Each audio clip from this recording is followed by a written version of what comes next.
Pada zaman dahulu kala, tersebutlah sebuah kerajaan di atas pegunungan Tengger bernama Medang Kamulan.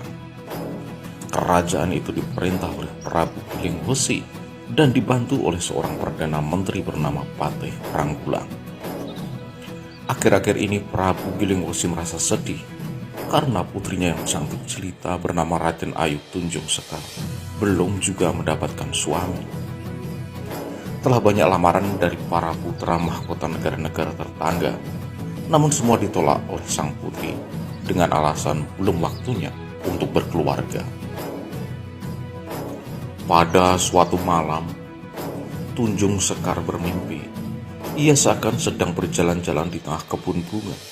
Tiba-tiba bulan purnama muncul dan langit yang bersih.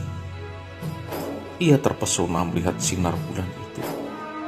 Bulan itu pun turun dan mendekat kemudian masuk ke dalam tubuh Tunjung Sekar. Tunjung Sekar terbangun.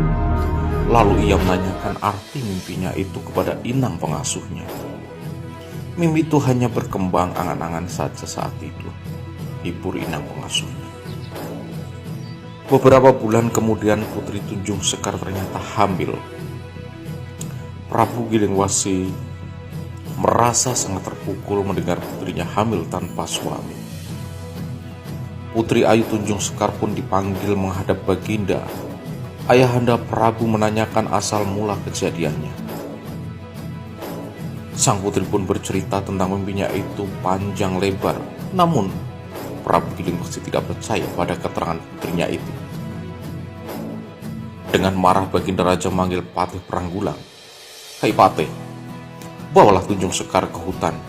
Bunuhlah ia sebagai hukuman atas dosanya mencemarkan kehormatan negara," perintah raja. Patih Pranggulang pun membawa Tunjung Sekar ke dalam hutan. Sampailah mereka di sebuah hutan pinggir laut. Putri Ayu Tunjung Sekar berhenti dan duduk di atas sebuah bukit. "Aki Patih," ujar Tunjung Sekar, "silakan, hukuman mati untukku kau laksanakan. Tetapi ingat, kalau tidak bersalah, engkau tidak akan bisa membunuhku." Patih Pranggulang menghunus pedangnya dengan cepat. Ia mengayunkan pedang itu ke tubuh Tunjung Sekar. Akan tetapi, sebelum menyentuh tubuh sang putri, pedang itu jatuh ke tanah. Patih Pranggulang pun memungut pedang itu kembali. Sewaktu diayunkan kembali ke leher sang putri, pedang itu pun jatuh kembali. 3 kali Patih Pranggulang melakukan hal seperti itu, tetapi selalu gagal. Akhirnya Patih Pranggulang menyimpulkan bahwa sang putri tidak bersalah. Ia pun menyembah. "Tuan Putri, sebaiknya segera pergi dari tempat ini. Saya akan membuat rakit untuk Tuan Putri untuk menaiki dan menyeberang lautan. Hamba sendiri tidak akan kembali ke keraton. Hamba akan bertapa sambil mendoakan Tuan Putri agar selalu selamat." Setelah rakit jadi, Tunjung Sekar berangkat ke tengah laut meninggalkan Patih Pranggulang di tepi pantai. Menjelang malam Patih Pranggulang masuk hutan. Sejak itu, ia mengganti nama menjadi Ki Poleng.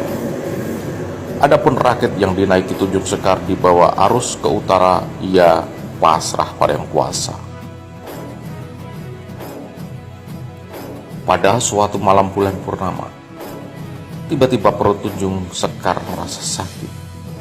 Beberapa saat kemudian ia melahirkan seorang bayi laki-laki yang elok parasnya. Karena anak itu lahir di tengah laut, maka ia diberi nama Raden Sagara. Menurut istilah Madura, Sagara berarti laut. Beberapa hari kemudian tampaklah sebuah pulau. Tunjung Sekar sangat gembira. Rakit pun menepi. Tunjung Sekar segera turun ke darat sambil menggendong putranya. Setibanya di darat terjadilah keajaiban. Raden segera meloncat ke tanah sambil berlari ke sana kemari. Tubuhnya semakin besar, seperti anak berumur 2 tahun. Raden Sagara dan ibunya tiba di sebuah tanah lapang yang luas. Di sudut lapang itu terdapat sebuah pohon. Pada salah satu dahannya terdapat sarang lebah yang cukup besar. Saat Raden Sagara mendekati pohon tersebut, lebah-lebah itu berterbangan menjauhi sarangnya, seakan memberi kesempatan kepada Raden Sagara untuk menikmati madu. Raden Sagara segera mengambil madu dan menikmati bersama ibunya. Selanjutnya, Putri Ayu Tanjung Sekar bersama putranya tinggal di pulau tersebut. Kemudian tempat itu diberi nama Madu.